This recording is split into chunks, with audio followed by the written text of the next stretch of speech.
Um alerta da Academia Real de Engenharia do Reino Unido causa preocupação ao redor do mundo.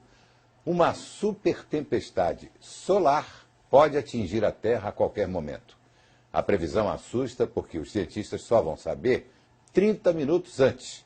O efeito pode ser devastador. Segundo o autor do estudo, uma tempestade dessas dimensões ocorre a cada 150 anos. O cientista também afirma que os governos precisam ter um plano de emergência para enfrentar um apagão longo e de grandes proporções. A ameaça que vem do céu. Cientistas alertam. O Sol pode provocar um desastre sem precedentes.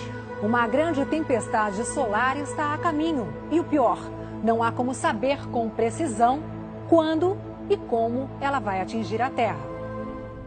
A Terra ameaçada pelo Sol?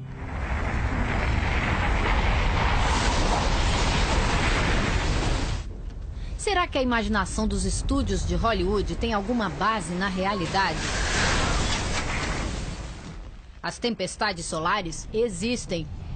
Muitas delas já foram registradas por observadores e cientistas. E para se ter uma ideia do que pode acontecer, é preciso voltar no tempo. Em 1859, a Terra foi atingida por uma tempestade solar tão intensa que operadores de telégrafos levaram choques violentos. As máquinas pifaram e, em muitos casos, os papéis que estavam nos telégrafos pegaram fogo. Naquela época, há mais de 150 anos, a eletricidade era pouco usada. Mas e hoje?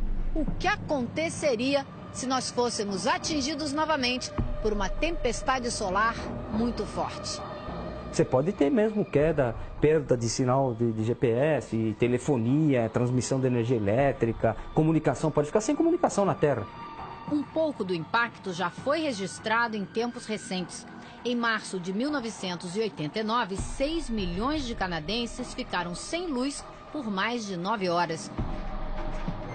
Segundo a NASA, uma erupção no Sol afetou as linhas de transmissão de energia do Canadá e chegou a derreter transformadores de Nova Jersey, nos Estados Unidos.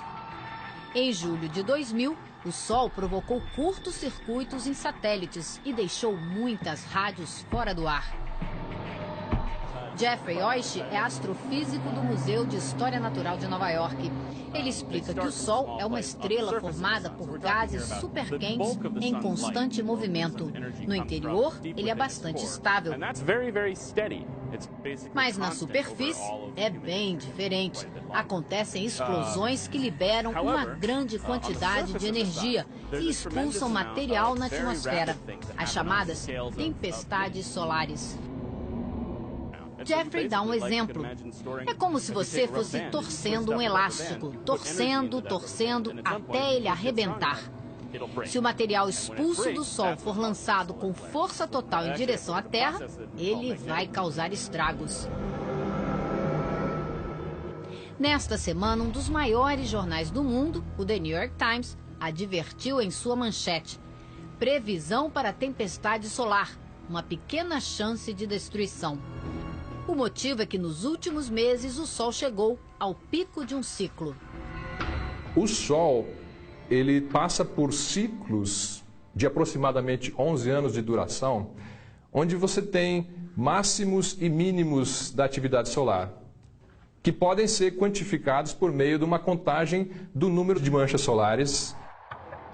Estamos chegando perto do máximo. Então, toda vez que a gente chega perto do máximo do ciclo, existe essa expectativa de que possa acontecer fortes tempestades magnéticas. As manchas solares significam alterações nas condições de temperatura e pressão dos gases do Sol. Quanto mais manchas, mais chances de tempestades. E nesse momento o Sol registra uma alta no número de pontos negros. Quando as explosões solares não pegam a Terra em cheio, o efeito nem sempre é tão assustador.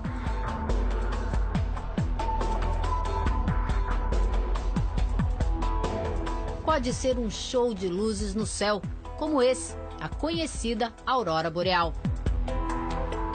Prever se as tempestades vão acontecer ou quando vão acontecer ainda é impossível. Não dá para prever o evento. Dá para prever o ciclo, o período em que você vai ter mais eventos e menos eventos, né? Mas o evento é completamente imprevisível, é como um terremoto.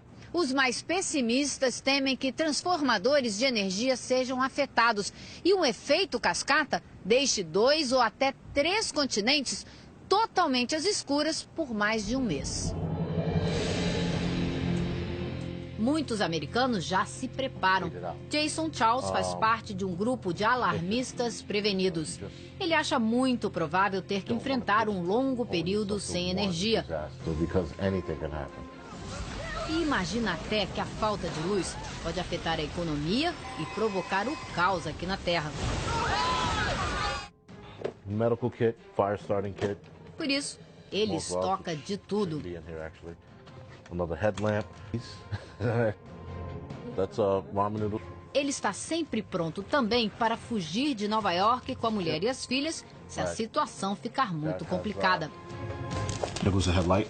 Ah, para botar na cabeça. Uma lâmpada de botar na cabeça. Para ficar com a mão livre para poder mexer nas coisas e andar no escuro. Jason diz que a família pode viver dessa mochila por mais de uma semana. É muito pesada.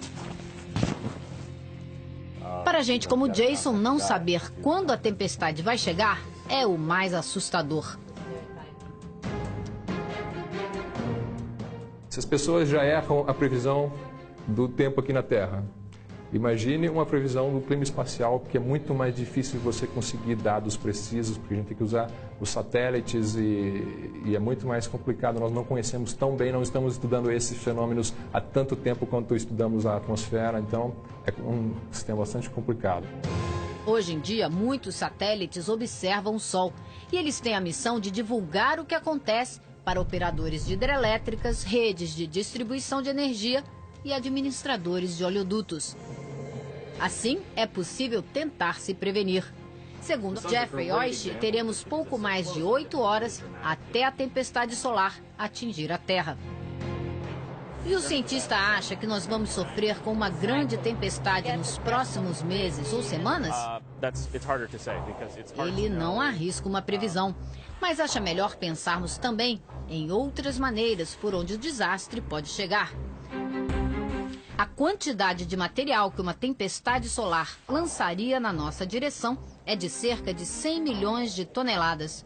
Mais ou menos a mesma quantidade de dióxido de carbono que lançamos na atmosfera todos os dias com nossas máquinas e carros. Para ele, deveríamos estar muito mais preocupados com as consequências do aquecimento global do que com os estragos de uma tempestade solar. Disso, o homem pode cuidar. Já a fúria da natureza, por enquanto, permanece imprevisível.